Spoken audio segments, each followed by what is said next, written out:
ஒரு கேள்வி கேட்கலாமா? நீங்கள் ஒரு மாமரக் கன்றை நட்டு 6 மாதம் கழித்து அதில் மாம்பழம் வரவில்லை என்பதற்காக அதை பிடுங்கி எறிவீர்களா? அப்படி செய்தால் அந்த மரம் ஒரு நாளும் பழம் தராது. ஒருவர் இதைத்தான் செய்கிறார்.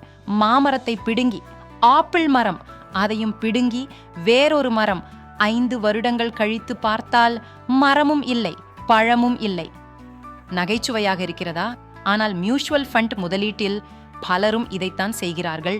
ஒரு நண்பர் சொன்னதால் ஒரு ஃபண்ட், யூடியூப் பார்த்து இன்னொரு ஃபண்ட். 6 மாதத்தில் சற்று குறைந்தாலே இந்த ஃபண்ட் சரியில்லை என்று மாற்றிவிடுகிறார்கள்.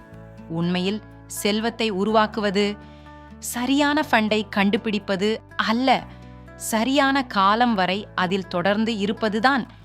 கூட்டுவட்டியின் சக்திக்கு பொறுமை தேவை. இன்னொரு பெரிய தவறு, மார்க்கெட் கீழே வந்ததும் SIPஐ நிறுத்துவது. ஆனால் மார்க்கெட் சரியும் போதுதான் அதே பணத்திற்கு அதிக யூனிட்ஸ் கிடைக்கும். தள்ளுபடி நேரத்தில் வாங்குவதை நிறுத்த வேண்டும். உங்கள் சம்பளம் உயரும் போது உங்கள் SIPயும் உயர வேண்டும். வருடத்திற்கு சிறிய அளவிலாவது ஸ்டெப் அப் செய்தால் நீண்ட காலத்தில் அதன் வித்தியாசம் மிக பெரியதாக இருக்கும். மியூச்சுவல் ஃபண்ட் முதலீடு ஒரு ரயில் பயணத்தை போன்றது. அடிக்கடி ரயிலில் இருந்து குதிப்பவர்கள் இலக்கை அடைவதில்லை. அமைதியாக பயணத்தை தொடருபவர்கள்தான் ஒரு நாள் தங்கள் இலக்கை அடைகிறார்கள். முதலீட்டில் வெற்றி பெற அவசர வேண்டாம். ஒழுக்கம், பொறுமை, தொடர்ச்சி, அதுவே நீண்டகால செல்வ உருவாக்கத்தின் அடித்தளம்.